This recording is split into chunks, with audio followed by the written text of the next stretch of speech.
We're live. Oh. Unmute, Steve.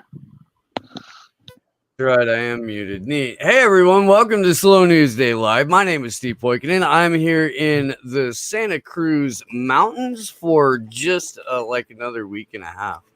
God, I can't wait, dude. I am joined by my better than your co-host, Glory Jones. What's happening, Glory? How you doing? It's happening. Looking forward to being back in Cali. Granted, it will be NorCal to protest for Commander X. That's right, guys. Next Tuesday, July 20th at noon in downtown San Jose, 280 South 1st Street, the Robert Peckham Federal Building. We're going to gather to rally in support for Commander X.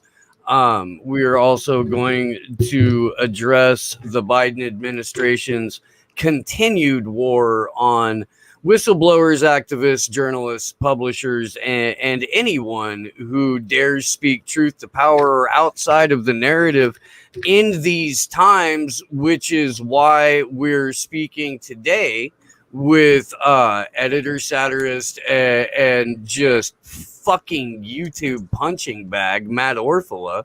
Jesus, man. It's been like, you've been getting the business, brother. I'm sure that like most of the audience is at least familiar with your work, but there's been so much going on. Could you kind of give just a little overview of YouTube's tour de fuckery and where we are right now with it?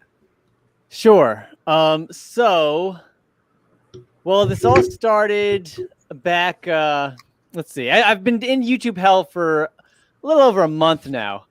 And it started when Brett Weinstein had covered the YouTube censorship back at the beginning of the year. So what happened was a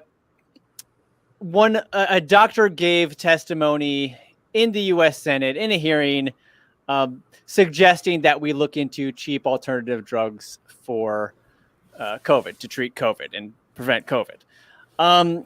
Now, he's an incredibly experienced doctor. He cited real world evidence. People can argue the evidence, whether it's good evidence, bad evidence, but this is all normal discourse. You know, that's the normal discourse. There's evidence, you talk about evidence so you can figure out what the best thing to do is going forward. And what I found so disturbing is this testimony was censored. It had 8 million views. It was censored. Anyway, so Brett Weinstein brought this back up in his podcast a little over a month ago, caught my attention. And so I covered this story of YouTube censorship. And my story of YouTube censorship got censored itself. Isn't that interesting? Now, what's odd is the video I made, which is titled Crime of the Century, YouTube Censors the Senate. That's still up, but rough cuts. YouTube deleted 3 private earlier versions that I had never published. They just deleted them from YouTube, gave me a warning. I saw this and I'm like, all right, that's weird. I'm going to delete all the other rough cuts just to be safe. And they gave me a strike for the deleted rough cut that I had already deleted immediately after getting the warning. What the fuck is the point of a warning if you're just gonna give me a strike after I go ahead and follow the instructions of the warning and delete all that shit on my own accord? What the hell?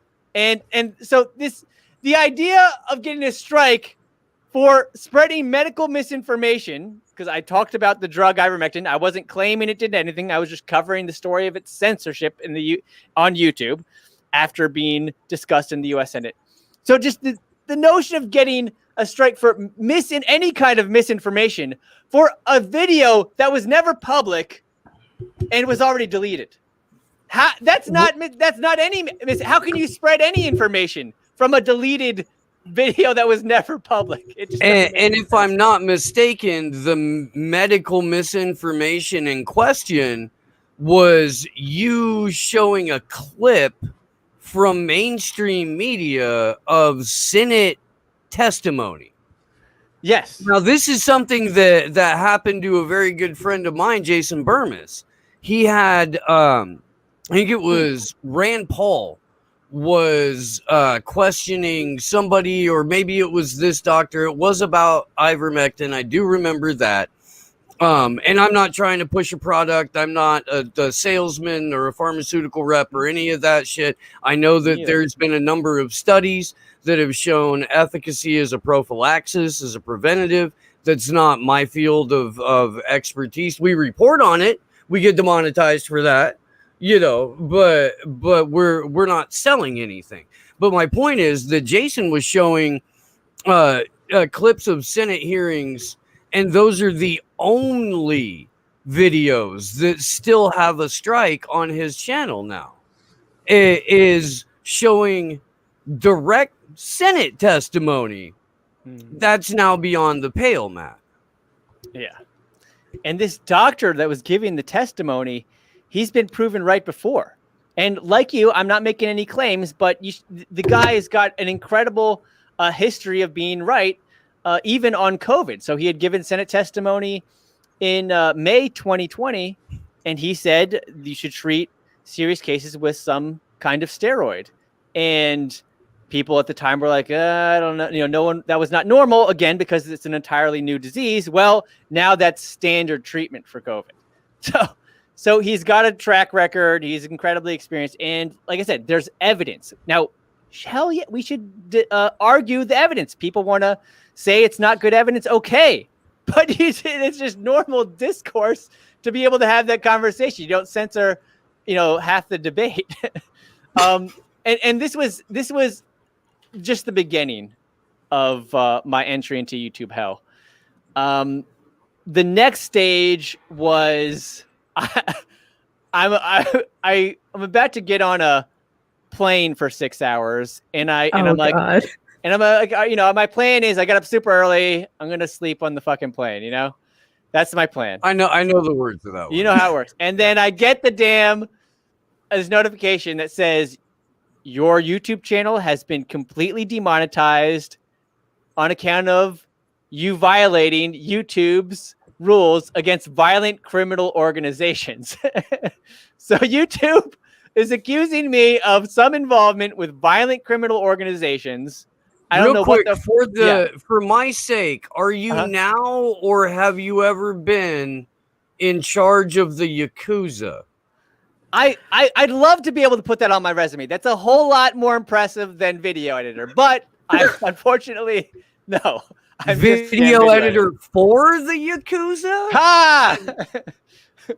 No.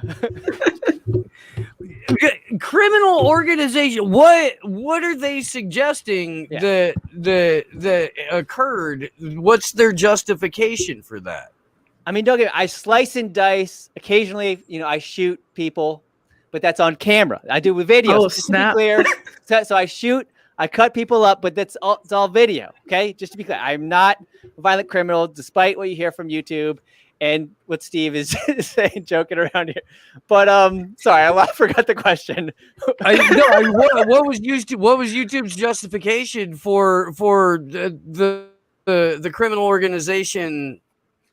Like strike, warning, whatever the fuck that was. Like, what was their example for this is you promoting a criminal organization? Yeah, so it was a 7-year-old video, and it was a Starbucks commercial parody, and I had is literally 13 seconds, and I just had a short clip of Elliot Rodger. I don't know if you know who he is, but he is the Santa Barbara shooter. Yeah. And he recorded himself in his car bragging about his Starbucks vanilla latte. And I just thought it was so funny that you have this like horrible human being and he's advertising for Starbucks. And I just thought that was hilarious. And so I turned it into a Starbucks commercial. And I just cut from Elliot Rodger bragging about his vanilla latte, and cut Starbucks insanely overpriced beverages for psychopaths. So in no way am I endorsing or promoting Elliot Rodgers. I am making fun of Elliot Rodgers for being a psychopath, a narcissist, and I'm making fun of Starbucks to boot. So, well, 'Cause they're Starbucks. One could argue that Starbucks is a criminal organization. yeah, that's the And- only Okay, organization. wait. You're on They're camera criminals holding for making me Starbucks. pay that much money for that crap, dude. Yes. Dude, I could like literally spend like $2 at the gas station and like get a way better coffee, and that's sad. Yeah. But they double roast the beans, Josh, to get every last drop of Oh my and god. it's a special thing. It's They can kiss every last drop of my the ass. only time that I've really been thankful for a cup of Starbucks is when we were getting it fucking at like employee discount rate right before an event, because that shit is fuel. Yeah. It's a drug. They're in drug sales. You know, they're Oh my god, no, you're gonna say that. You're gonna say Here comes. Real quick. Ah, shit, here we go again. Maybe you'll agree with me, maybe you won't. They're going, God damn it. But I do believe that just because you are working for a company like Starbucks, that doesn't change the metrics of a drug deal. And that you, as the barista, have every right in the world to behave as a drug dealer, and you do not have to extra mile the customer service. You don't. That's a fucking junkie. Do you want your fucking drugs, junkie? Yes. Okay, shut the fuck up, pay me. You know, and then you go, I'm rude? Go get your fucking drugs somewhere else. Junkie, beat feet. All right. You know, it's not like there aren't more people behind you. Glory, remind me to never buy my drugs from Steve. And look, caffeine's a stimulant. I have never been known to traffic in stimulants. I'm, much more mellow when it comes to substances that I have allegedly recreationally Put some extra allegedlys in there. We have Kevin watching us hard today because we have Luby and Sleepy in the chat at the same time. So yeah. So shout out to the extra NSA agents tasked to monitor the chat today. We appreciate you. Hopefully you're taking notes and learning something. We'll become whistleblowers in the future. WikiLeaks and local leaks, secure drop. Don't send anything through Signal. We got you, Matt. You might get taken down after interviewing me, but go ahead. I was just on Allison Morrow's show the day after, or maybe 2 days after that whole thing happened. And Allison's fantastic. She's been on here before. We had a really great. She allowed me, because we're so focused and so caught up in everything that we're doing and the Assange activism on top of it, and now with Commander X being kidnapped and having to do that, it's you get overly critical of corporate media and of the rest of independent media for not doing the things that you want them to be doing, because this is activism and most of your job is screaming at people to get them to cover the thing that you're screaming about, but she told us that the way that mainstream media works is that you've got a reporter who's covering geopolitics. They get that AP or Reuters update. They then get a ping from their editor. I need 750 words by noon on this. They have their 3 approved sources for quotes. That's their article. That's all they have time to do. That's it for the day. Now you got to figure out how you're supposed to make money for the rest of the day, because it's not with this gig. So you blog about the thing that you just wrote about, and now you're an expert on it because you have the 3 quotes from your 3 sources, and that's narrative. And there's nobody talking to each other. When there is inner office communication, it's all around whatever the prevailing narrative is or whatever the bubble needs to have reinforce itself. And so it's not as if there's a significant amount of open or curious or intellectually broad conversation. where does that leave us, in your opinion? Like, in terms of being able to get the information out that we need to. And you do it through comedy, and I really fucking appreciate that. I love your work. It's fun. Thanks. As a medium, like, where does that leave us in terms of reaching people with factual information and messaging that's appealing and entertaining? Yeah, it's a challenge. Like you said, no, I totally agree with your and Allison's assessment that mainstream media has some issues getting the truth out because, well, one, that's not its primary motivation. Its primary motivation in corporate media is just to grind out the story, make that profit. Just grind it out, make that profit. And with the fastest way to do that, now, yeah, I mean, you could say there could be ill intent in cooperating with the government, but another thing is, it's just that's the best, most efficient sourcing there. It's like, oh, we'll just get a statement from the government head, from this agency, this department, this anonymous source, and we'll just print it because it's just so quick, so efficient. That's profit. Just print and press it all out. So unfortunately, the alternative, which is people like you and me, and just people independently researching and reporting, things aren't going so good for us now because the YouTube algorithm is rigged against us. Now, even CNN, I don't know if you saw that Project Veritas leak with one of the CNN producers. Speaking freely. Yeah. Well, the one where he's on a date and she's recording. Yeah, and then he talks about talks about how they handed or how they helped Joe Biden get elected, brags on that, and then says we're going to transition immediately to climate change. Yeah. So he says basically the same stuff we've been saying that Allison Moore would say, just acknowledging all the problems in the corporate media space. But he also said that the best news source is just somebody in their basement. So you have a guy an insider at CNN just admitting that.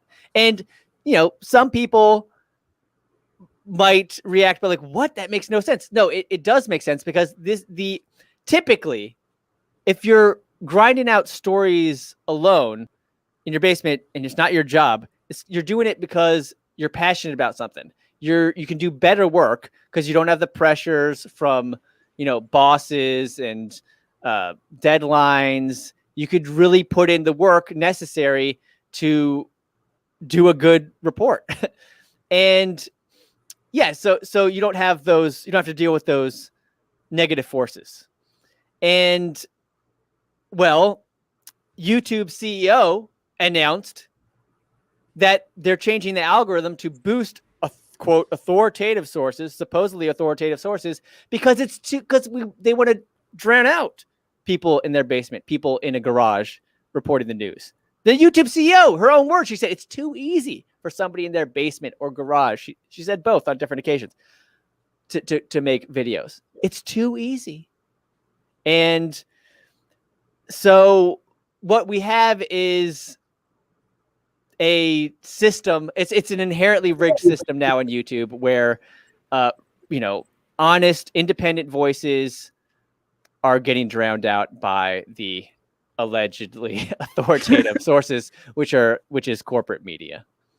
Yeah, well, I mean, corporate media operating from a set of facts that's already pre-prepared and given to them by whatever handlers are manufacturing whatever narrative, because it's like, it comes to a point, and then, there was one girl, I forgot her name. I'm sorry for whoever you are forgetting her name, but she made a really good point when we protested outside CNN on April 11th for the 2-year anniversary of Julian Assange being dragged out of Belmar. She basically said, we shouldn't refer to these people as journalists. We should refer to them as stenographers because that's what they are.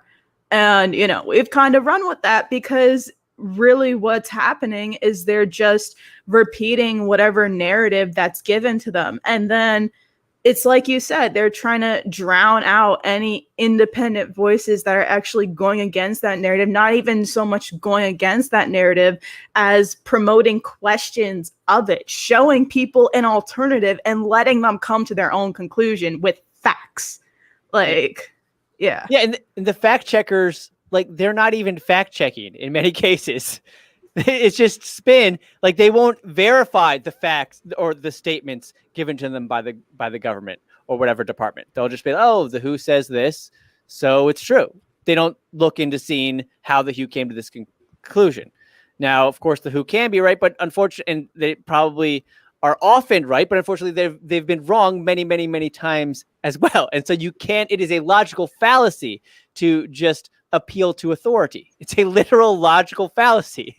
And YouTube's operating on a logical fallacy where they just appeal to authority. It's not a good situation. No. Yeah, no. I mean, YouTube is the government. Yeah. Well, yeah, I'll give you an example, actually. YouTube has a public-private partnership with the United States government. Yes, and they and as in the corporate news has relationships with the government. Their sources are usually from the government. A lot of their anonymous sources are typically intelligence community sources. And there's a great example that I discovered to my dismay. Earlier in the month, for Julian Assange's birthday, I was looking up Julian Assange videos, and I was searching Jim Acosta, Julian Assange. Oh, I remember when you did that. Power to you for that. I was going to bring that up at some point in the stream. Power to you for that. Thanks. We watched that. Uh-huh. We watched that when I was on with Allison the other day. We watched that clip. Did she tell you what the search result is, though, if you search Jim Acosta, Julian Assange? No? Okay, well, here's what happens when you type it in on YouTube. Go ahead, try it yourself. If you type it in on YouTube, you what you should get is, like, perhaps my video or a video like it where someone's confronting Jim Acosta about the Julian Assange case. A video that includes, shocker, Julian Assange and Jim Acosta, because those are the terms you type in. But no, the first search result at the top of the search results is a video without Jim Acosta, and where Julian Assange is only being discussed half of the video. It's a CNN video, and who's the person on camera speaking about the Julian Assange case? James Clapper. That's the top search result. So their authoritative source that they put to at the top of the search result is a verified liar. It's the guy who lied under oath about NSA's warrantless surveillance on Americans. It's just that's their authoritative source is verified liars like James Clapper at CNN now. Unbelievable, but believable. And you know who's not a verified liar? WikiLeaks. Mm-hmm. Because they've never had to retract anything. I mean, like, literally everything they publish is just primary resources. Like, what are you going to do to argue with that? You can't do anything to argue with that. It's not some manufactured narrative. It's just hard documents. And oh my God, it's insane. And I do wish that your video with Jim Acosta was the first thing that came up real quick. Steve's got to reboot because his internet or computer turned to shite. I think he has to, but yeah, that's why he's frozen. Okay. So I'm sure it's hot as fuck up there. So, and he probably had like 800 fucking tabs open.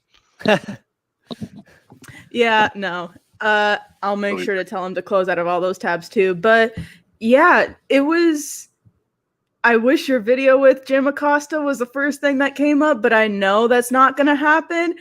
I've always wanted to ask you, like, what was that confrontation like? Because I really think that we need more for that. Like, we need more of that. We need more of people like pressing, main stenographers and politicians and NGO and like top NGO officials about this case if we're ever going to build a public pressure campaign. So can you like speak to that experience? Yeah, I mean, it was. I gotta admit, I was a little nervous, but the opportunity was just so sweet.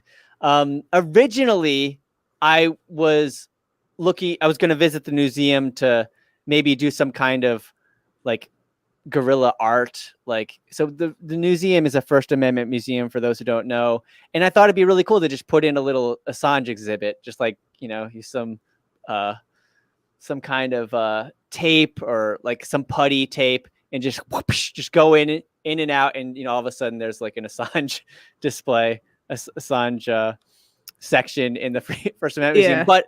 But then as I'm looking on the site, I saw, Jim Acosta is speaking. Like, and I was like, whoa! I was like, all right, screw this, art shit. I'm not even like an artist. And so I was like, all right, I just got to take this opportunity to ask Jim a question. And it's amazing. He was so surprised by like the most obvious question for anybody who's paying attention to current events. It's just the most obvious pressing question was to ask him about the Julian Assange case, because his entire book is about protecting the First Amendment from the Trump administration. Okay. And he's speaking in the First Amendment Museum, and the biggest First Amendment case in modern American history is the case against Julian Assange. So what did he do? Well, he dodged the question for, I don't know, 20 minutes or so. It's pretty pathetic. But what was great is he had a reputation for being a really stubborn journalist when it came to hounding Trump about stuff, asking questions of Trump. Now, unfortunately, usually the questions were pretty stupid about dumb stuff like Stormy Daniels. But seeing how that was the case, I was like, all right, he can't call me rude for doing the same kind of aggressive journalism that he, supposedly does, right? That he's known for doing. And so I just kept going at it. I just kept, whenever he was done with one thing and he'd avoid me there, I'd be like, I'd stick around and find him again. So I did that multiple times during the day. And then it kind of climaxed with his CNN handler turned into Donald Trump. His CNN handler and Jim Acosta, they turned into Donald Trump, and telling me like I was so rude for practicing journalism in the museum dedicated to journalism. All right, so Steve will be back in a minute. He noobed it, and I guess when his update decided to update his shit, so he'll be back in a minute. One weird thing I thought was when I asked Jim the question, and he avoided the fucking question. He answered with bullshit. He like started talking about his book in Russia, which I didn't know what. And that's why people are misinformed on the Assange case, because the chief White House correspondent for CNN at the time, he responded to an Assange case question with talking about Russia. So that's why everybody thinks everything related to Assange is Russia related, which is bullshit. Anyway, so when he failed to answer the fucking question, it's so obvious. I asked him again, and I actually got some boos from the crowd. I was like, hold on, guys. You guys are here. Are you in the First Amendment? Yes. You're here from the First Amendment Museum. You're speaking with allegedly a journalist, a fake journalist, but he's supposed to be a journalist, about journalism and protecting the press from the Trump administration. And he just dodged a question, the most important question about, how to defend the free press from the Trump administration. And it's prosecution of Julian Assange. And I couldn't believe it, but I got boos, and they were like telling me, no, stop. And that was freaky. But just having a couple people afterwards who actually came up to me and said, no, that was good. That was a good question. That, that made it worth it. That kind of made me feel some hope, because when a whole crowd of people reacts in defense of Jim Acosta when he's doing the indefensible, that's unsettling. But there, it brought me, gave me my hope back when, at least one dude came down. He's like, that was a good question. That was a good question. I'm glad you asked that. So, and luckily everyone can see it online. You can see it online. You just have to maybe scroll through. You just have to scroll through some James Clapper videos first. It was a good question, though. I mean, it's the most important, like you said, the most important press freedom case, of our lifetimes, of this century at least. And you're asking it in the First Amendment Museum too, to a journalist. I mean, and this I kind of thought of it again when this whole thing with Anthony Blinken finally being asked about Julian Assange came up, when he was basically when he weaseled out of it too. I mean, he did it differently than Jim Acosta, because Jim Acosta somehow. Jim Acosta somehow managed to make the situation about himself and his book. Like, no, there's a difference between getting kicked out of a press room for asking about Stormy Daniels like 50,000 times and being tortured for exposing war crimes. I don't know. But I mean, like, when Anthony Blinken did it, his answer was basically like, oh, in smooth French and stuff, like, oh, no, we can't make an answer right now. That's a legal case, so we have to leave it to the Department of Justice to decide. And it's like 2 weeks ago, you were making facetious pleasantry statements about how we need to stand up for victims of torture. Julian Assange is a torture victim, and he can't even speak for him. It's mad. It is crazy. Have you guys dealt with any censorship from YouTube or any of these other social media platforms? I mean, they've oh my god, they flat out deleted some of our videos and didn't even tell us. Like, I oh my god, was looking for an old video when we had Vanessa Beeley on, and I was like, wait, it ain't fucking on here anymore. And it took me forever to find it, but yeah, they deleted it. They've done that a couple times. We stopped monetizing shit almost 2 years ago because they just wouldn't monetize anything. Instantly, the second we were done, it was gone. So yeah, they've always we have more people on Rockfin than we do on YouTube now. There's obviously something funny going on. Channels. Did you get a note? Did you get a notification from them about this? No, nothing. No email. No nothing. Just gone. Hold on. When you see the video in the library, can you see a place where it used to be, or no? I don't remember the specifics, but yeah, there was a spot in the library where you could see it, but it was a pain in the ass to find it. And there was no thumbnail anymore. It had the lightning bolt thing in there, and then I clicked on it and it said something or other, but no, it said they removed it.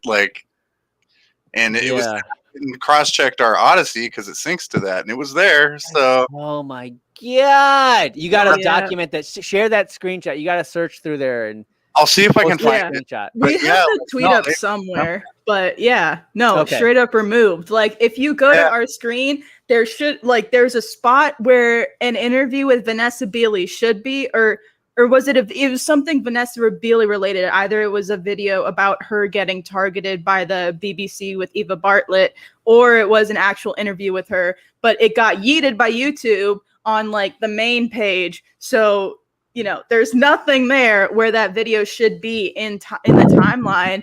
And oh my god, that's not even it. Besides the fact that they quietly removed our videos, they do something which I haven't seen until I started co-hosting this channel, which is they scrub views. So they scrub what? Oh, they scrub views. Yeah, views. We can see our views during the our live views. When you end a live stream, it pops up and you get your live stats. Right when we close that, our view counts on the YouTube page half most of the time. Yeah, they half our views for some reason, so it can't hit the algorithm. Wasn't they we got up early as fuck in the morning and did live streams to cover all the tweets from the Assange trial and shit, and they scrubbed all that shit. We got it back. Steve made a stink about that one, and we got him back. But yeah, no, there was no notice, no nothing. Steve was just looking for them. That's and he so freaky. Find them. Oh my god! they were just and Steve made a stink, and they brought those early morning streams back. But yeah, like we're talking about the shit fuckery of YouTube deleting our videos and all that shit.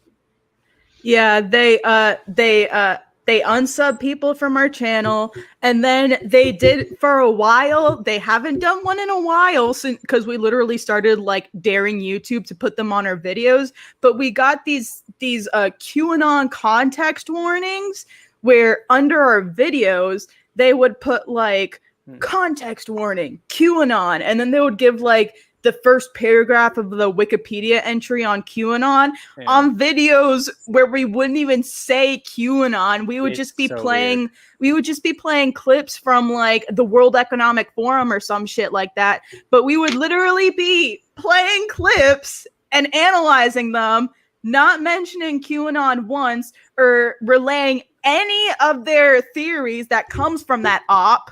Like, but we would get like QAnon context warnings that would basically like alert people just coming to this video. Oh no, watch out. This channel is QAnon. And then after a while, they didn't come because we literally started being like, hey, YouTube, I dare you to give us a fucking context warning. But they've stopped for now. This channel exposed the LARP that was Q from like day one. Saw what was happening and went, oh, this is obviously bullshit. Let's talk about it. And so to get the Q context warning after the entire time we've been exposing and debunking it, you know, it's like, are you fucking kidding me? Yeah. Really? Yeah. We've had our view counts get rolled backwards, Matt. Like the like counts go down, comments disappearing from live chats.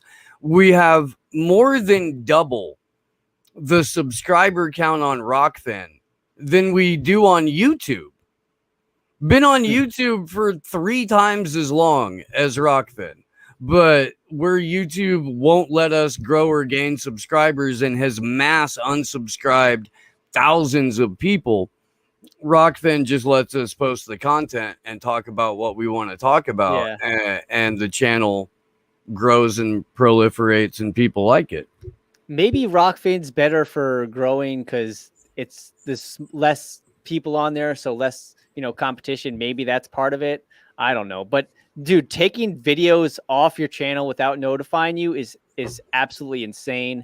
And I hate to I'm still dealing with the censorship thing too. Like I every time I mention a new stage in it, keeps getting more insane, and I'm still at a new insanity level. I don't know if you heard, maybe you have, but so when Allison Morrow had me on to talk about the censorship I was experiencing under the hand of YouTube, in that video interview, she cited clips from CNN and NBC. That video, she was pointing out these clips that were promoting medical misinformation according to YouTube's own guidelines. They were talking about how, you don't need masks and comparing COVID to the flu. Just to be absolutely clear, so this doesn't get censored, I am not agreeing with the mainstream media content. I am exposing it as misinformation in accordance with YouTube's community guidelines.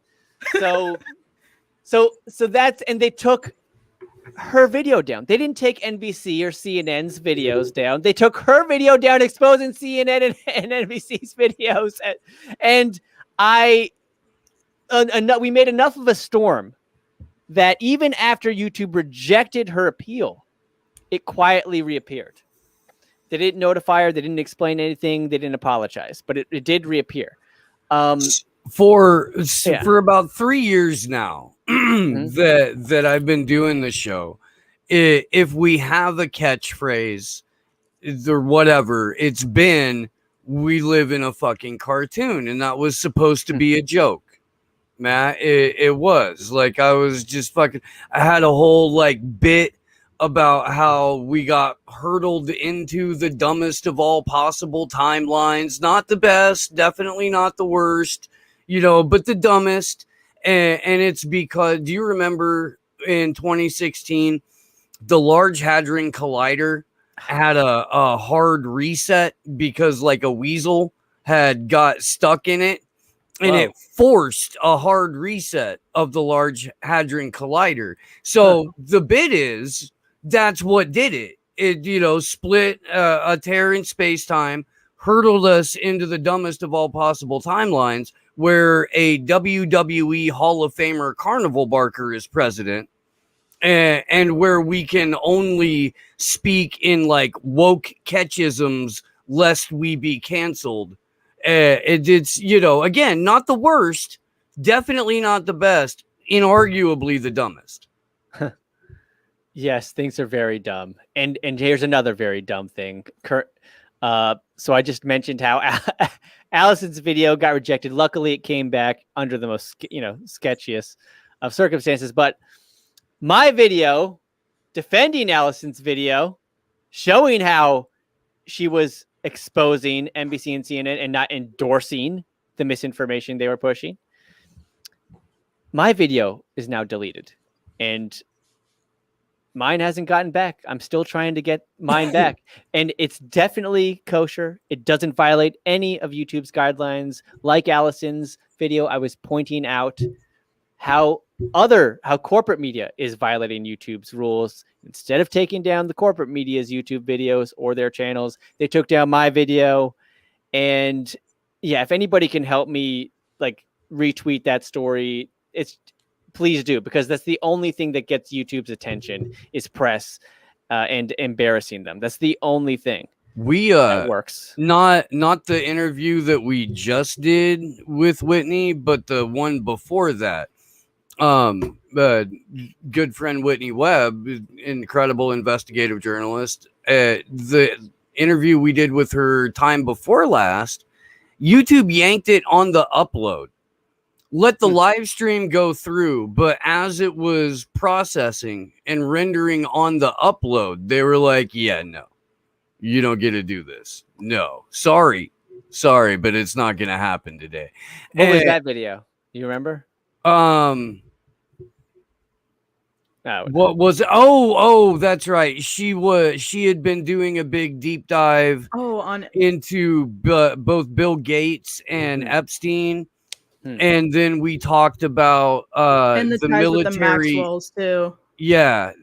Some Maxwell family, military origins of Facebook, how Facebook became a company the day that LifeLock LifeLog officially folded. LifeLog was a program out of the Pentagon and DARPA that is exactly what Facebook is and does. It is a basically a diary of your life on the internet, complete with pictures and video.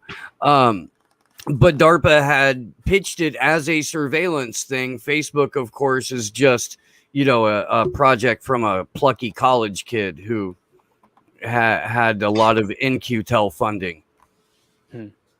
Yeah. But a fascinating article. But yeah, I mean, on the upload, it was yanked.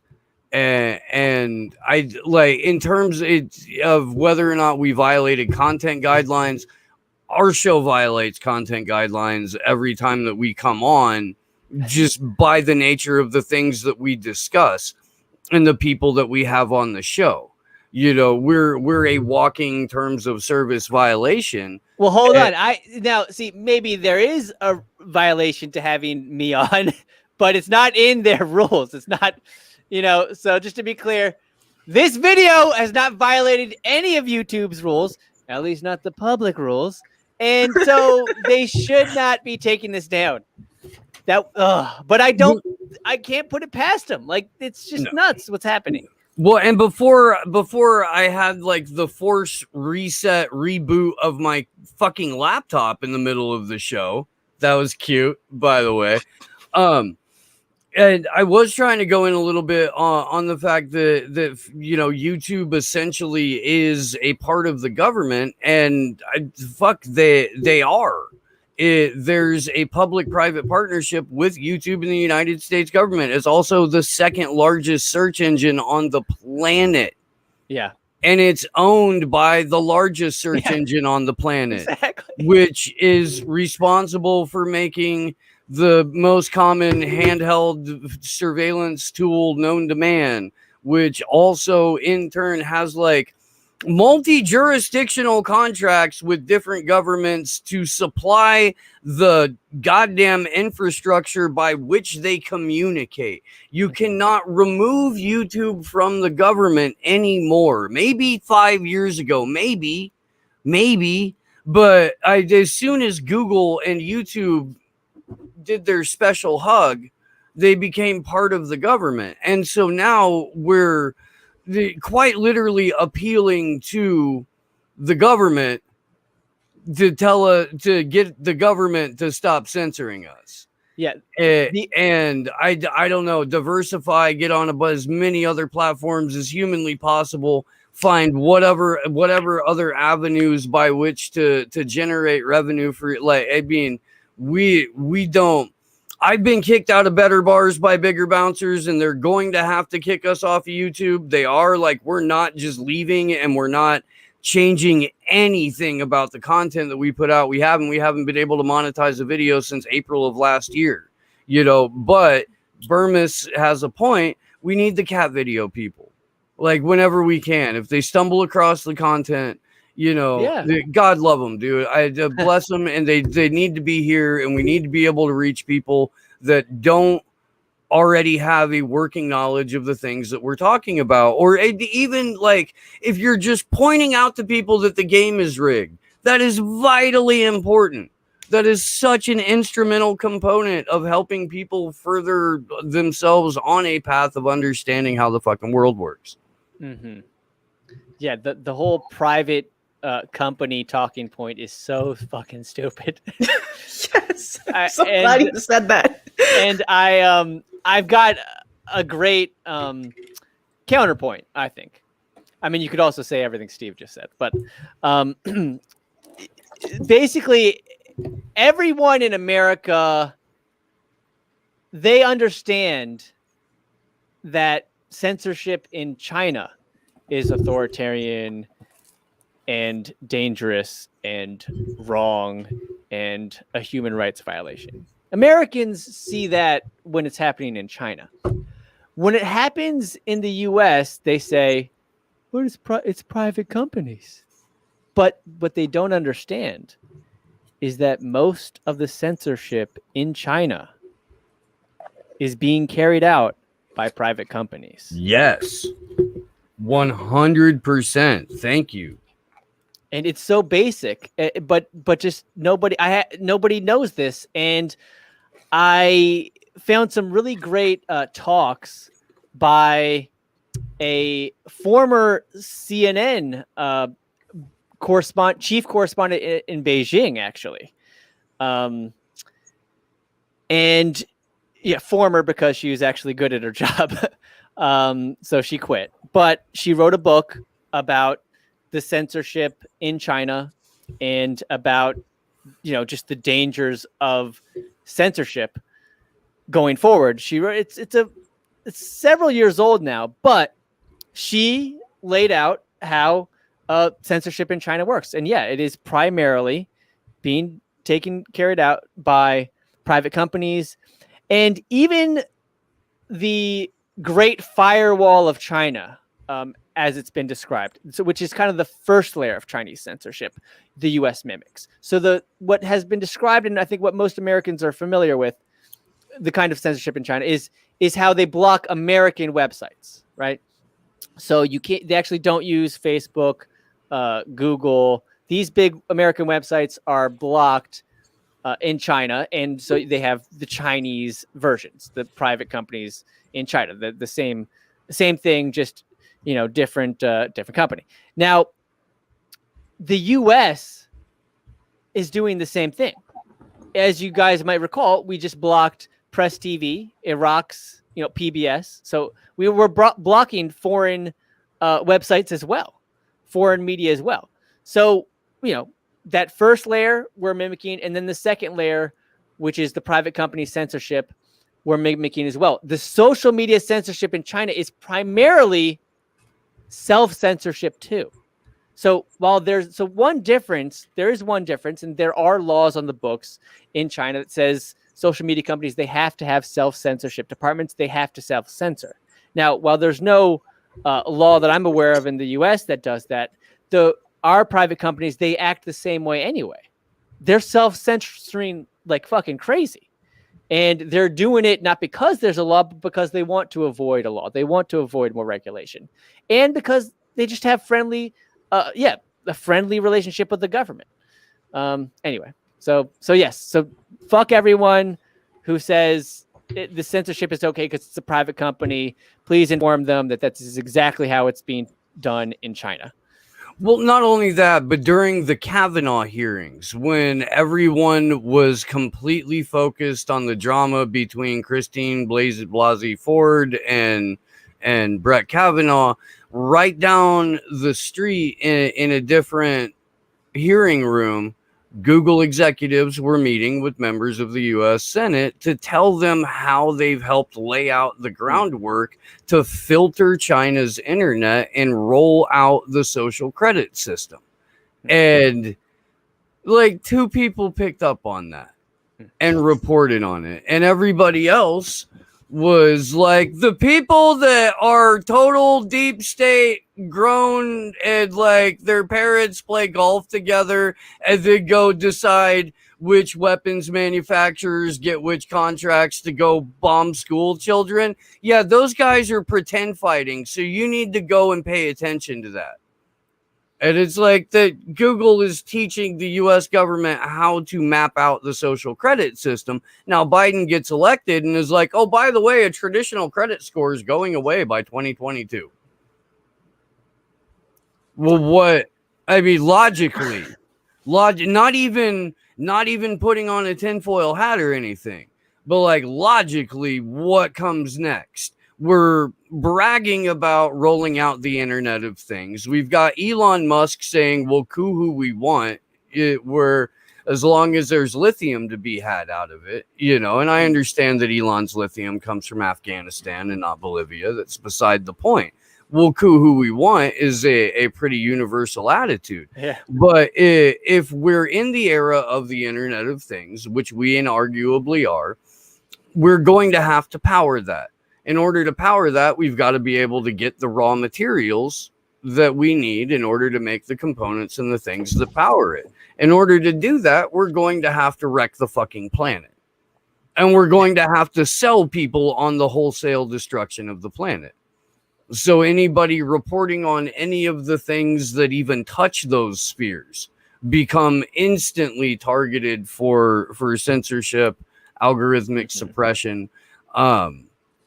It is. I'm honestly glad that you still have a Patreon and other things like that, where you can have those vehicles. Like friends of ours have had their Patreons yanked. I got rid of mine in solidarity after Ryan Christian had his Patreon yanked. Whitney had hers gone. They've threatened Vanessa Beeley a couple of times. Like it's getting hard out there for people who are interested in proliferating truth, and that is just so fucking upside down. Mm-hmm. Yeah, it's scary times. Glory, did you just get censored there, or you just had to make? Oh no, I turned off my video because I had to swat a mosquito. Oh, that's fucking funny.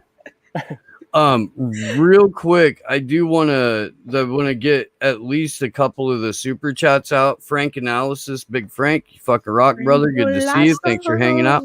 Fun, Thomas Fonto. I just clipped the intro for Twitter and sent it to the Twitter Slow News Day account. Kick ass, yeah. We had it's been almost 3 years. There's no video intro for the show. It was time. So I was running a contest and offering a year premium Rockfin subscription to whoever has the best 60 to 90 second intro for the show. That's still up because this is the first donation or the first entry. So by the way, got like till the end of the month, you can submit these 60 to 90 seconds, video and audio, out like network, meet people who make beats. If you just do video, or meet people who play music, if that's like, use it as an opportunity to make a friend or three. There is a GoFundMe up for the show right now. I dropped the link in the chats. That's how we're running the show right now, and that's how we keep the lights on where we actually live. So if you can, please donate. If you can't, share the link. Jesse Caduro Leon, just want to take the time to plug Gilbert Gottfried's upcoming live show to help raise money for mental health awareness this Saturday at the Bayou Theater in Bridgeport, Connecticut. If you're in the area, come through for this. Gilbert Gottfried is a national treasure. I fucking agree. Gilbert Gottfried is amazing. Just a legend. You mean? Love that guy, dude. Dude, have you ever seen The Aristocrats, Matt? I have, yeah. Gilbert Gottfried in The Aristocrats, his version of it. You're just like, I didn't know. Oh my God, really? Dude, that guy is like way underrated. Like, he's funny as fuck. Oh, he's a legend, dude. And I mean, as a roast comedian, you don't want to get roasted by anybody else but Gilbert Gottfried. Like maybe Lisa Lampanelli, but she's, you know. Greg Giraldo, well, rest in peace. It's gonna be hard to get roasted by Greg now. Yeah. Well, I've seen Louis J. Gomez do a good job. I've seen Big J do a good job roasting. Rich Voss is great. But man, dude, yeah, Greg Giraldo was special. He was. That was like, it was where he was at home. Jeff Ross, good. Jeff Ross is looking more and more like Bobby Kelly every day. I don't know what they do there in New York, but like once you get a certain weight and a certain baldness, like it's just you level up exponentially every time you go back out on camera. And that's where Jeff Ross is right now. That's not my fault. It's not. Oh, dude, I didn't know that guy died. Giraldo? Yeah. That sucks. I had to look it up because I'm bad with names. I'm like, oh, that guy died? Are you kidding me? Yeah. He had a rough go at life there. Yeah. But lighten up. It's all good.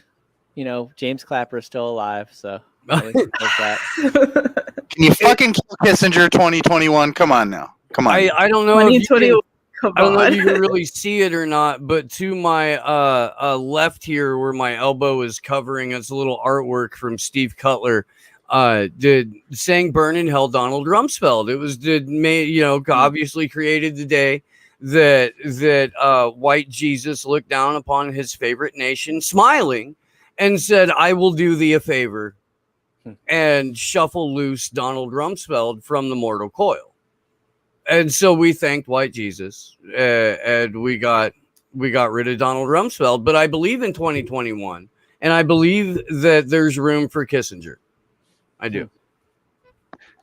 Death did get his brother, though, so we might not get it this year. I don't care. Okay, so look, one Kissinger that isn't Henry Kissinger, even if you add a Sheldon Adelson and a Donald Rumsfeld, it doesn't equal Henry Kissinger. And I do believe in 2021. We got time. Any death pool predictions, Matt? Dude, I think he's gonna fucking outlive me. That's my prediction. I kind of like Henry Kissinger hanging around because he just shows what the Atlantic. He's just such a perfect example of what the Atlantic Council is. That's a good point. He's the most senior. He's the longest serving member, board member of the Atlantic Council. And for those who don't know, yes, the Atlantic Council, they entered a partnership with Facebook soon after the 2016 election to fight disinformation and defend democracy. What could go wrong, Matt? Yeah, exactly. Yeah, Instagram, by the way, which is Instagram and Facebook, have been absolutely hammering activists, especially in the past couple of years with the rise in protests. I mean, I know so many live streamers on Instagram that have been flat out censored for community protection. And then also, I can't even fucking go live. Like, that's just straight up broken. I didn't even get the courtesy of getting we have to protect our community. They just straight up yeeted my ability to go live. So, and dude, it comes from stuff like that. Oh yeah, and we were only able to stream to Periscope for like a month or two, and then like our shit just never would go through there anymore. Like that's it. So we should try that again. Give it another go. I think they changed. We should also be on. They've been censoring it, and it's been almost 2 years, I think, for that. That was, I mean, well, it was like 2019. We just started putting the action for the Free Assange vigils on Periscope, and they were like, no. Jesus Christ.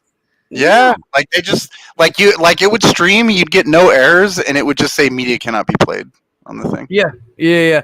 And I mean, look, we knew going in, putting Julian Assange's name in the title of the show, probably going to get some pushback on that, but we didn't really honestly didn't have any idea what level of censorship. I got DDoS twice. First time was with one of my first shows. It was with Eva Bartlett, I think, and then like there was another time too. But yeah, like no, I swear they took out my internet. It was gone. It was out for like a half hour. Like, well, and we had multiple shows with Eva Bartlett get DDoS too. Yeah, no, like she was in a different location every time too. Yeah. But Eva comes on and they're like, "Oh yeah, let's kill this." And they're like, "Yeah, let's go." Yeah, they really don't like Eva Bartlett, dude. Like they really don't like her. They called her a violent. Go ahead. Have they called her a violent criminal though? Yeah, they've called her a terrorist. I'm pretty sure. Oh wow. She was. If you go to like Ukrainian terrorist watch, because right now one of the things she's doing is she's covering the basically genocide against people in the Donbass region of Ukraine, which is facing basically shelling from the Ukrainian government daily now, to the same Ukrainian government that includes a pool of neo-Nazis conveniently backed by the United States, NATO, and a majority of the West. But basically, she's been covering that. And because of that, the Ukrainian government has her on like a literal terrorist watch list. Yeah. Like as a member of the press that exists to support and prop up terrorist organizations like the native people who live in these bombed out villages in the Donbass region. And they've got, the Azov brigade from the Ukraine, neo-Nazi brigade. They send them to Donbass to get their kind of like first boots on the ground training. And then they go off up onto the Russian border. It's an absolute shit show. And I mean, Richard Medhurst has been getting shit on left and right. Press TV got taken out. This is just Anonymous Bites Back. The other show that we're on frequently is banned in Canada now. What? How is that? So what was the notification? How do you know it was banned? Like, did YouTube give you a message or what happened? Someone sent one of the people that appears on the show with us a screenshot of like saying this live stream can't be played in the country, and they were using a Canadian VPN, and they were like, "Oh no, sorry, live stream can't be played in this country." And it's like, what the fuck, Canada? They just passed some legislation about what you're allowed to say on a broadcast. I guess Anonymous Bites Back. Dude, they just yeeted me out of the chat. I had to reload the whole page for saying fuck. And they just put it. Yeah. That bothers me so much. Yeah. Solidarity. I'll put it in the chat too. And how often do you guys, honestly, I think every time I go on Twitter and I look at a, comment section, it replies, there's always, that block that says like show more. This is blocked because might be hateful or spam or whatever. I've never opened that and seen something that was like hateful or spam ever. Like, No. I had one just today. It was laugh react emojis.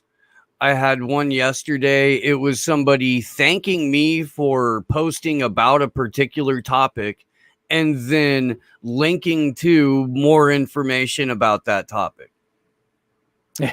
Nothing harmful, nothing violent, not even like wasn't a particularly like heavy topic either.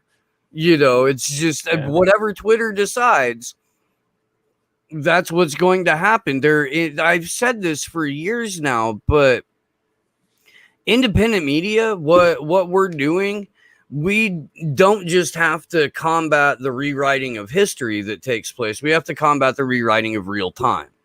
And if the people who do narrative management are consistently allowed to rewrite real time, you're simply creating reality. And people have to react and adjust to the reality that you just invented. No wonder everybody's so psychologically broken. Yeah, I mean, we're just assaulted with inverted and invented realities every single day, and most of the narratives are designed to distract and divide us and to get us to mistrust our neighbor, to get us to hate somebody solely because of their political opinion. And their political opinion was fed to them and given to them. They didn't come to develop it. Usually they slid into it by environment or by the way they were, brought up.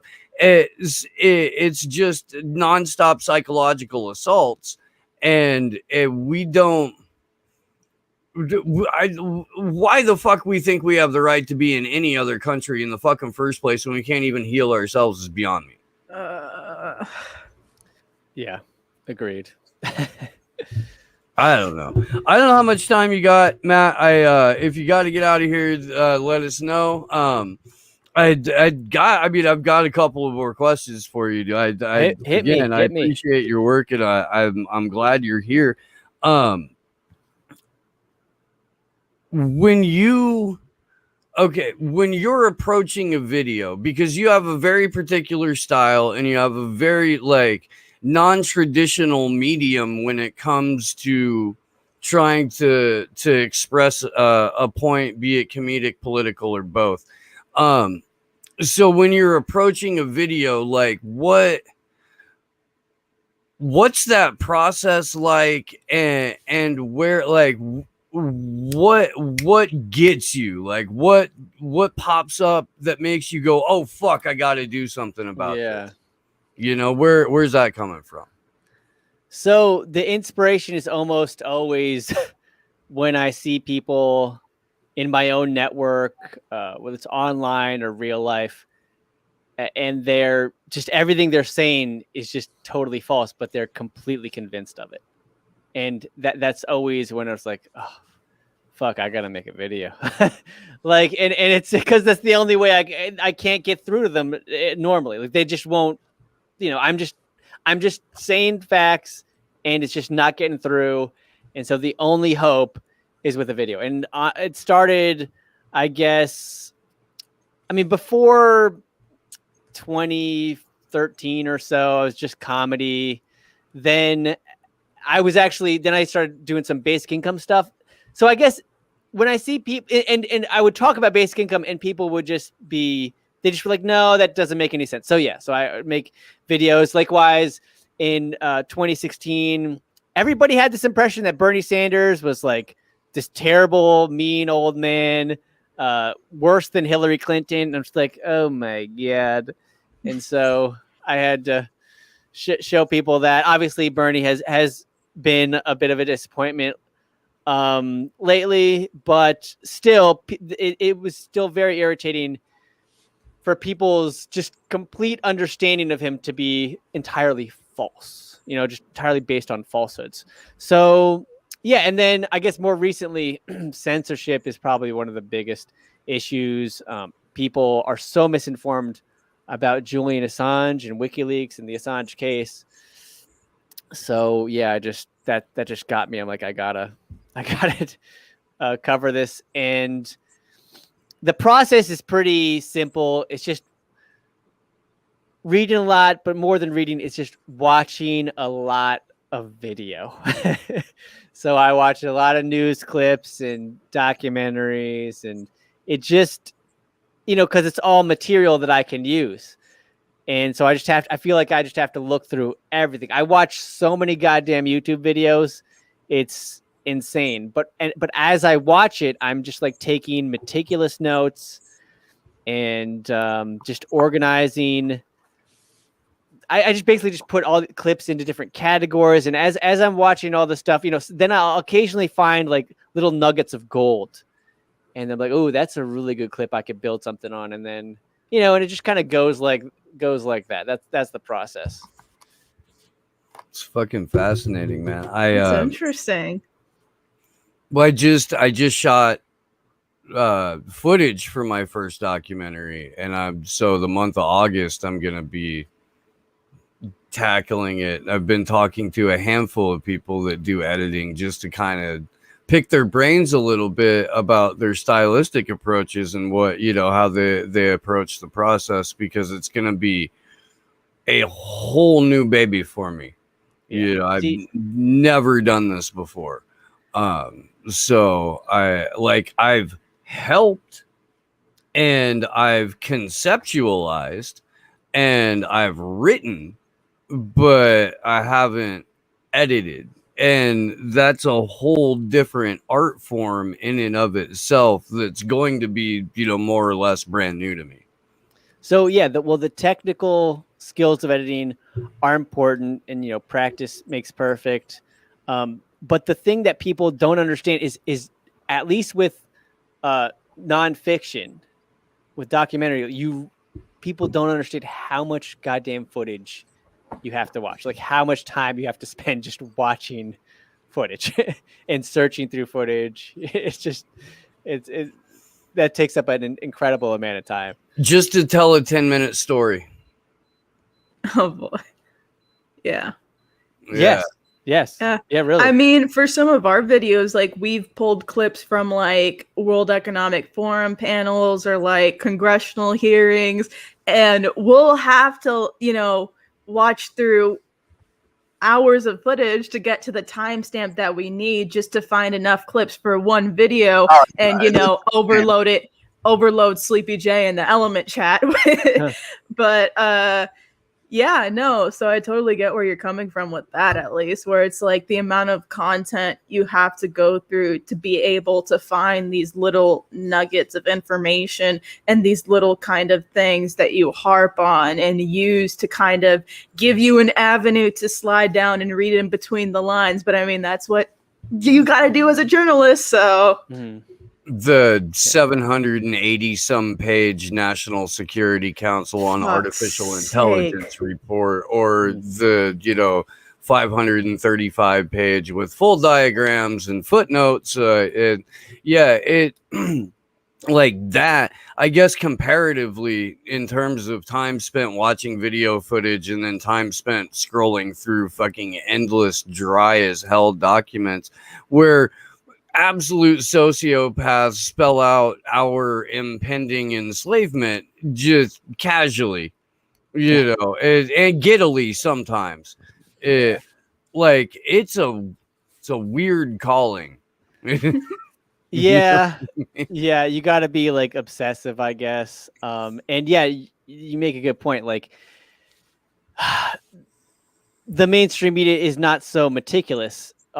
Even though they have the most resources, even though they have editors who are supposed to, be checking stuff and double checking and fact checking. It's Cuba. That Argentina shit, like. Oh my God, bro, let me tell you, the moment I saw that video, and because I was watching, granted, I was rooting for Brazil, to be honest, but like I was watching the Copa America. I saw the celebrations, and then I see that for this whole hashtag SOS Cuba trend, that someone grabs a video from celebrations of the Copa America in Buenos Aires and is like, oh my gosh, look at how the people of La Habana want their freedom. I'm like, Are you fucking kidding me, dog? That's obviously Buenos Aires. I mean, like, and dude, and you know, so many people are gonna buy that shit. You know they are. Yeah, it got like 2K likes. Like 2K likes and retweets from a video from Buenos Aires. Like I could literally get a video that I shot from police response to a protest in Los Angeles or in Miami. And be like, oh my gosh, mira eso en La Habana, las personas en Cuba quieren su libertad. And I would get so many fucking CIA bots just coming into my mentions like, yes, hashtag SOS Cuba, retweeting and liking that shit. And then I gotta be like, oh, you mean this is actually from America. I hate to break it to you guys. Yeah, that show was so dumb. Thanks for bringing that up, Sleepy. I'll hold on, Gloria. Are you advocating that Twitter should be censoring these videos? No. So I know, but it's just it's troubling times, like difficult times, and I think the key is it's media literacy. Like, you know, the misinformation like that is these companies and the government's excuses for censorship, but that is not. Oh yeah, I'm not saying they need to stop doing it. Like people need to like not just like take the first thing they see and be like, yes, just take it for face value. Like there's so much fucking content out there now. Yeah. Like they can pull shit from anywhere. Like people need to like start thinking about that shit and be like, hey, is this actually where they're fucking saying it's at? Like, because I've seen it on mainstream media even when they do that. Remember that one? It was like a fucking gun show in, I don't know, Kentucky or some shit, and they were saying it was like some like attack in war or something. And they're like, no, that was actually a gun show demonstration in America. Like, that's insanity to me. Like. I do. I remember exactly what you're talking about. I can't put a name to the situation or event, but I do. But it was fucked up, and I was like, you know, like, and thank God it got caught pretty quickly. But I mean, that's the kind of shit that the mainstream media is sneaking in to manufacture consent for more fucking war, dude. Like it's nuts. It's insane to me. Like people need to start like, if they take a picture of a protest in Havana, go look at a picture of fucking Havana and see if that's where they're at. Well, and then they'll have people like Orfalea fucking kicked out of the museum for asking a question. Yeah. Trying to ask a follow-up, which is way more than fucking Jim Acosta will do. Yeah. Which is ironic. It's ironic when you think of Orf having to I'm a fucking video editor. Yeah. Like I'm a video editor and I did better journalism than Jim Acosta. Fact. The chief White House correspondent. I bet you would do better journalism taking a shit than that guy does making our colleague or whatever. Our MCSC network colleague Robbie Yeager, who is the fucking Baskin Robbins of financial reporting with all them scoops. He had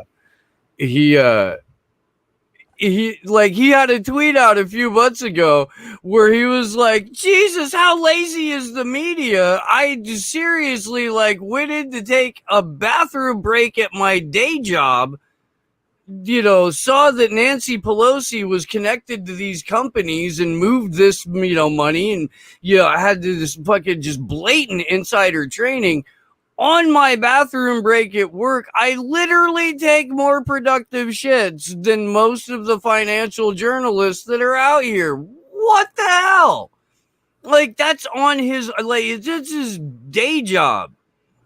He's not getting, he's not making his primary income from being the best financial journalist in media. He should be. That dude deserves all the fucking flowers. But it's insane, Matt, that you can quite literally hang out, go sit down for 2 minutes, check your phone, and be like, "Oh, I just broke a story." Yeah, and YouTube and the government wants to stop the ability of independent people to do that. Yeah, they don't like that citizen journalism shit. They don't. No, they don't. Someone who's been on the ground at protests, especially, can confirm that. I mean, it's like, and anybody has the power to do journalism. Anybody has the power to take out their phone and, record something, assuming you have a phone, or, even just like documenting events in some way. And it angers the establishment because it gives people's new avenues in which they can expose them and counter their narratives, which is why they want to silence that so much. And that's where, YouTube censorship of independent media comes in. Well, yeah. Go ahead. I was just going to say, I really worry and wonder if, this is it. I mean, this is, with social media being many people's primary form of communication and source for information and news, could this be it? Like, could they really stamp any kind of and stifle any real revolution? I'm very confident that Donald Trump, I mean, whether you like him or not, he represented, a counter establishment revolution of sorts. Did he actually change stuff? No, but it was a real grassroots movement. He did not have support of the establishment in getting elected, right? So that happened because of social media. And likewise, Bernie Sanders' rise in 2016, and even his chances in 2020 were significant because of social media. He was not getting boosts from the traditional sources, mainstream media and the like. So and now we literally have Facebook censoring #revolution. I don't know if you guys saw that story, but that was earlier this month. And it's just, I can't get over, it's just so troubling to me how most people aren't aware of this level of censorship that's happening now. And even those who do, they just brush it off as, oh, they're private companies. And they just don't see how significant this is, how Orwellian this is.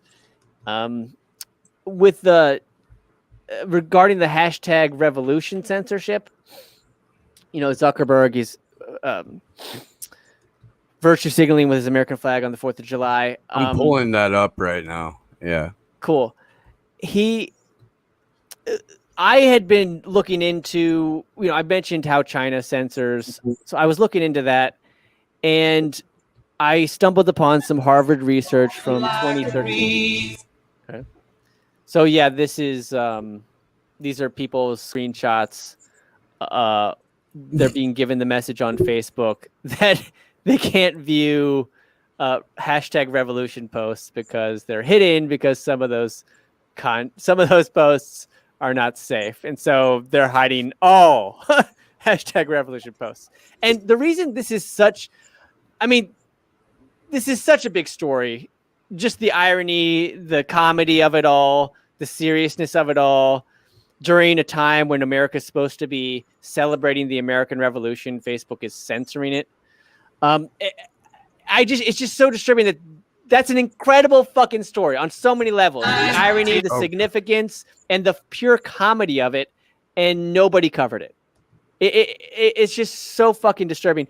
And let me explain why this really is so significant. I mean, we've talked about how this is mimicking Chinese censorship. But this is a particularly good example. So I stumbled upon some Harvard research from, I believe it was 2013.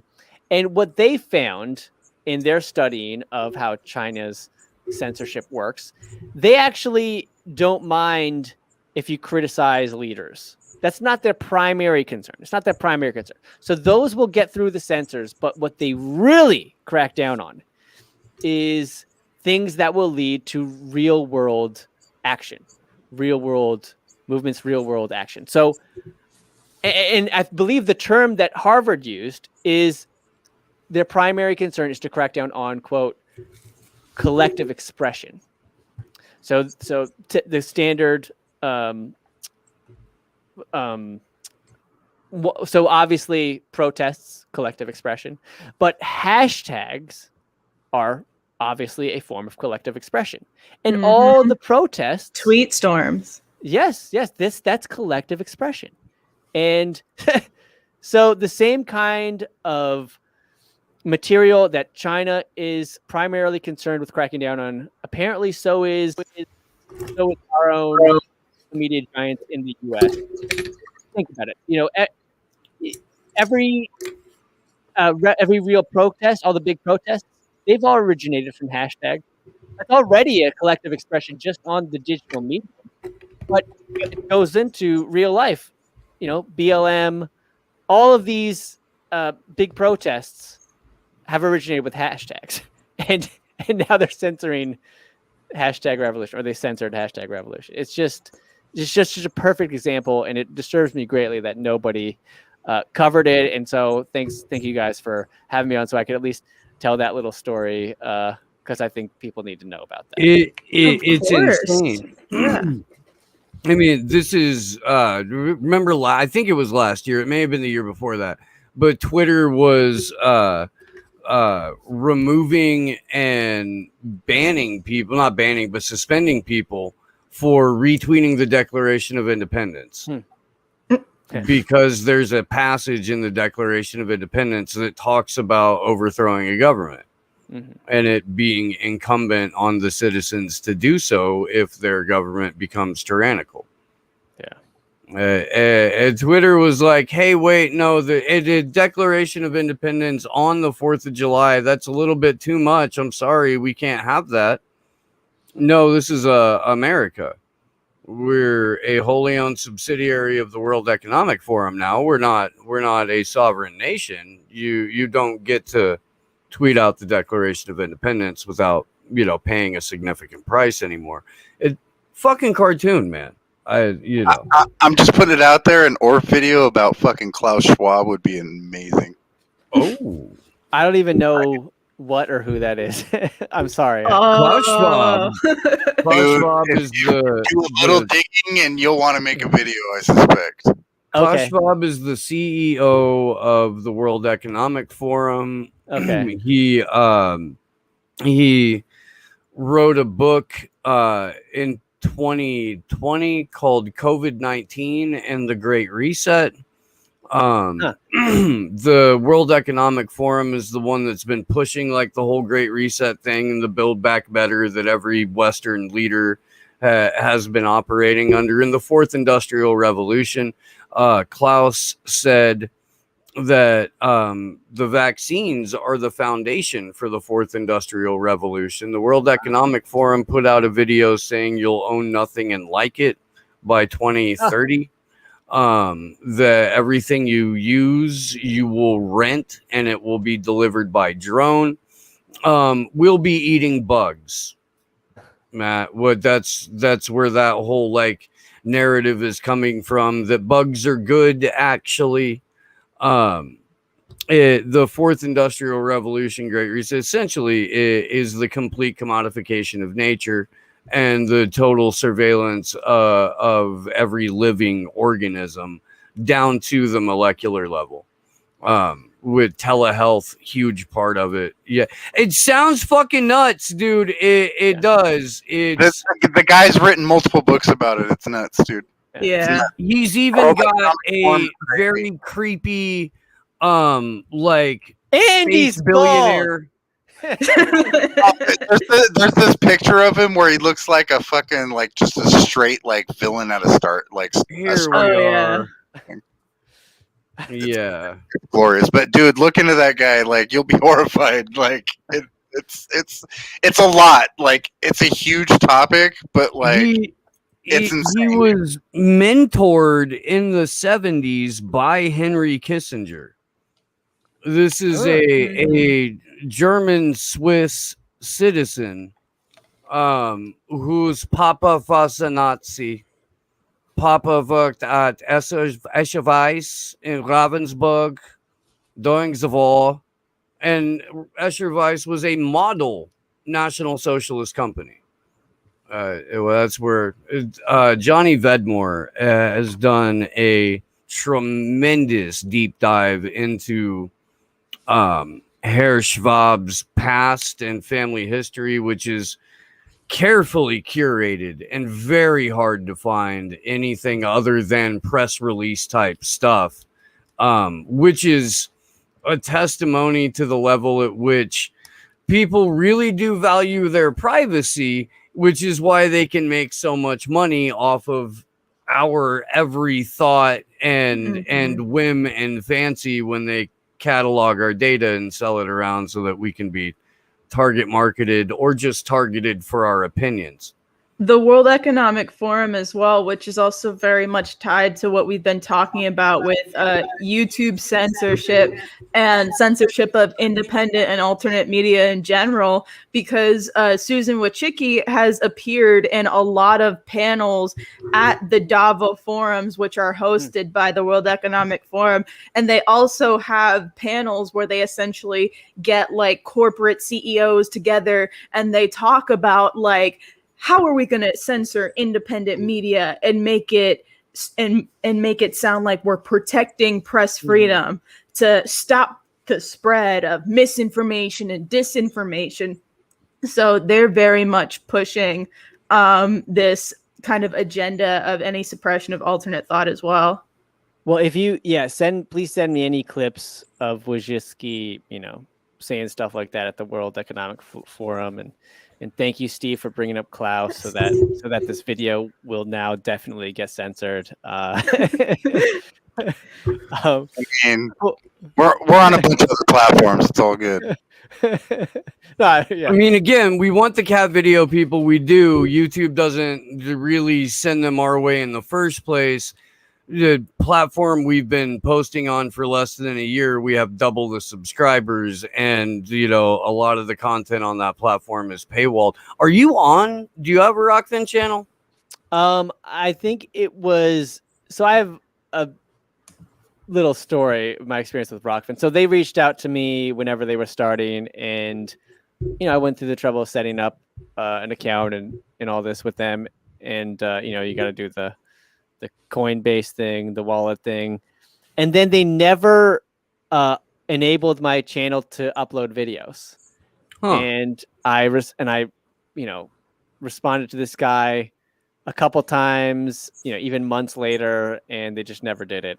And then when I got censored by YouTube this month and generated a tiny bit of a storm, unfortunately not enough storm to get my fucking latest video back, but then the guy reached out and offered to do it again. And yeah, I'd like to actually have it enabled and upload stuff. So maybe I could start now. Jaime, if you're watching. Yeah, Jaime, dude, definitely make that happen, bro. Yeah, Orf's rad, dude. You got to get him on. Come on. Huh? I said Orf's rad. He's got to pick up the pace on that. Yeah. Yeah.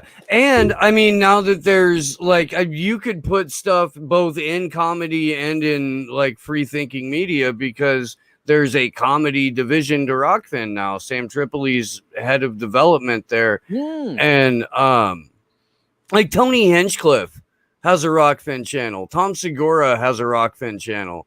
Like, there's absolute murderers. Chrissy Marr has a channel here now. Like, it's, it for what it is and what it's offering, it's not even claiming to replace YouTube or be a replacement to YouTube. It's doing something entirely different. It's cool shit, and it definitely helped a lot of us stay afloat during the really fucking just massive censorship that was going down starting in about March of last year, all the way through lockdown. Again, just for posting peer-reviewed information or interviewing doctors or interviewing epidemiologists, and no, sorry, that's information that okay, sure, it's accurate, but it goes against what we're selling, so we can't allow you to continue to make a living.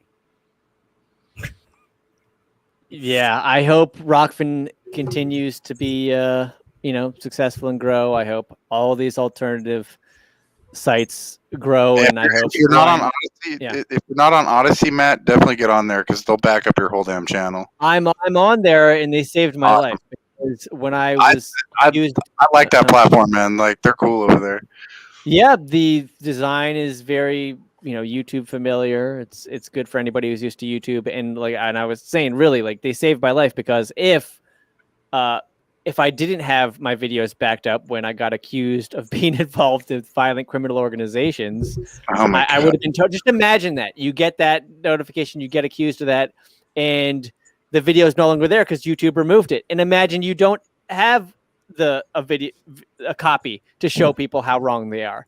So luckily that happened, and luckily I had the backup, and that's partly what helped me get the support to reverse that decision. So YouTube admitted the error in calling me a violent criminal organization, but they didn't remonetize my channel. Now, they responded and said they re-enabled my channel.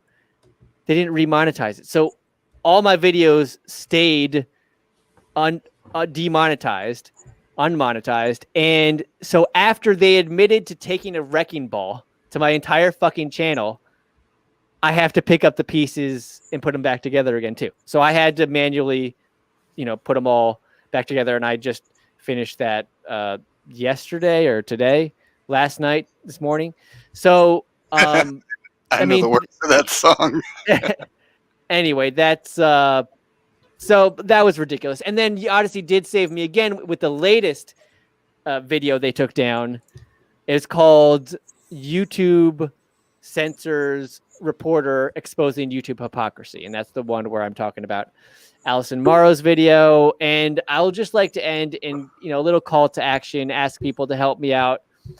Tweet about this at Team YouTube, because I want my video back. It's just wrong for them to take that video down. And hey, a storm got Allison's video back. So obviously Allison's video doesn't violate the rules.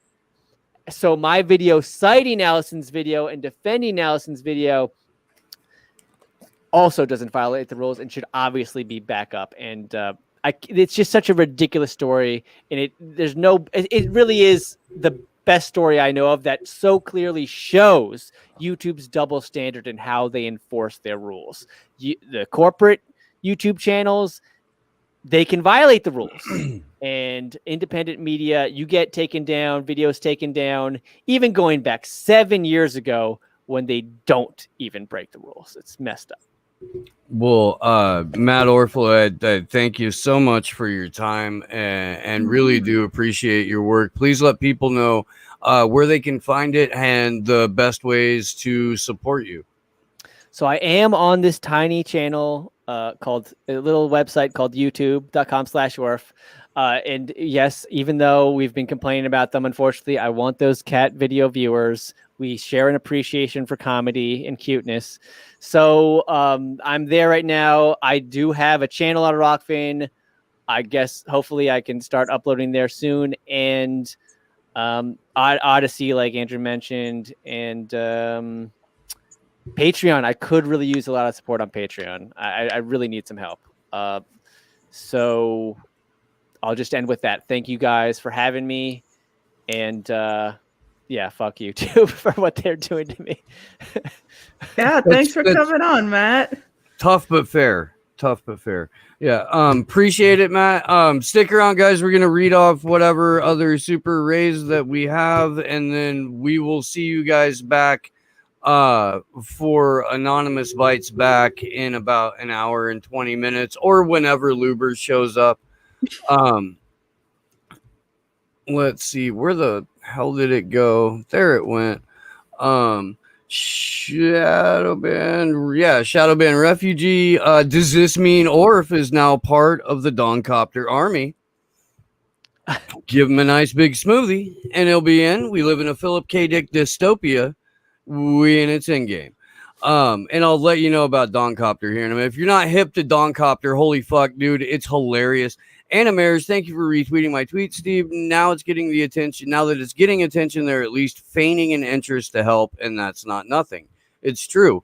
Or if you're not familiar, in Albuquerque, New Mexico, there are a couple of people who are activists who made this thing that they call the Doncopter. And the Doncopter is a drone uniquely with a large, dong hanging down from it. And they have flown this thing into and around politicians at a number of events, interrupted and just generally caused Doncoptery mayhem and joy. This is that guy's a sheriff. He's a piece of shit. And this is one of his assistants taking the bull by the horns there in order to prevent Doncopter from flying into that particular political candidate. They have memes. We have a Slow News Day Doncopter NFT because why the fuck not? But yeah, the Doncopter is described as a female anti-fascist as fuck, and from the 505. It's a fucking cartoon, man. Like I see an article and it says that the dildo drone has been deemed a planned act of violence, quote, planned act of violence. So I'm kind of jealous. Like I got called a violent criminal and I didn't even get to fly a dong anywhere. Squad goals. Goals. Yeah. All right, man. Thank you so much, man. You have yourself a fantastic rest of your night. I wish you luck and success outside of having to deal with fucking YouTube. Yes. Thanks, everyone. Thanks, guys. All right. Have a good night. Peace. Good night, guys. That is, I think, gonna do it for us, guys. We do have a GoFundMe out. It is the way that the show is going to get funded, or at least the primary one, until we can get like hella more people on board that have like monthly subscriptions through Rockfin, or do like we are getting. Holy shit! I'm supposed to have a chat with some merch people. There she be. We're like about a third of the way funded, which is really fucking awesome and goddamn incredible, and you guys rock. And I love the shit out of you for it. But yeah, we should be talking to a merch company today. And we'll have some stuff going on hopefully really soon. Jones, what do you got?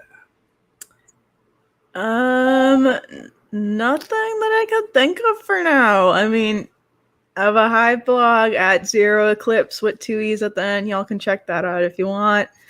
Yeah, that's all I can think of for now.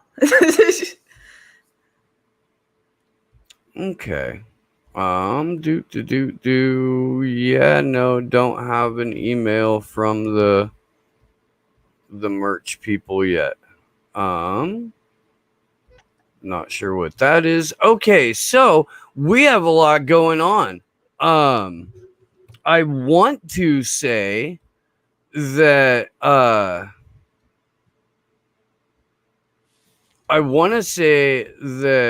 what is the 18th? That's in 3 days, right? Yeah. Okay. So that's when we're supposed to have a dude from those conspiracy guys too. So we got to figure that one out. I'm pretty sure. But Gordon, I totally forgot that I booked an Irishman last month. Gotta handle that. ABB in like an hour and a half, something like that. Tomorrow, get your shit together. This is the best damn call-in show on the internet. I love it. I really do. I have so much goddamn fun with that show. We're probably like, put on our asshole pants when we start the show tomorrow. And just kind of help regulate the calls a little bit better. Saturday, 10 a.m., Tessa fights robots. Dude, stoked. That's going to be awesome. 10 a.m. on the West Coast, 1 p.m. on the East Coast. Sunday, Sabby Sabs, Gordon from Those Conspiracy Guys. I will be on Tinfoil Hat next week. I'll be on Chrissy Marr's show next week. I think there's a Union of the Unwanted, but I don't know how that's going to play out exactly yet. We have a lot going on. Really do. Tuesday, July 20th, noon, downtown San Jose.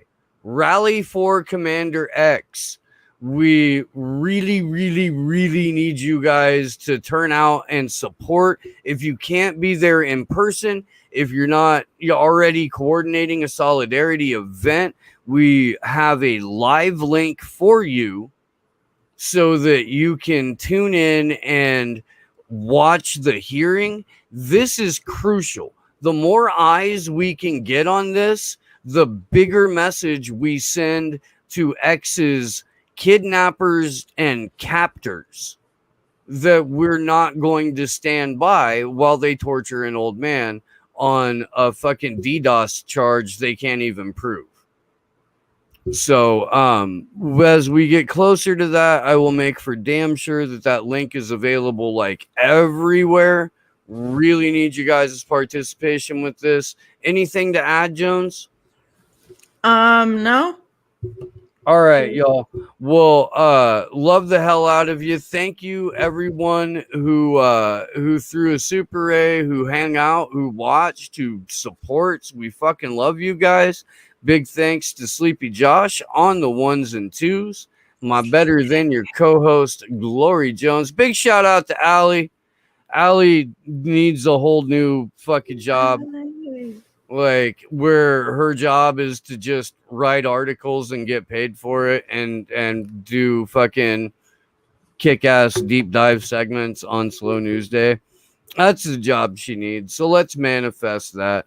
We are gonna have to like explode our media presence. It's that time, guys. It's that time. We're doing this shit for real. We want you to be a part of it with us. We love the hell out of you, and we'll see you soon. Good luck to us all.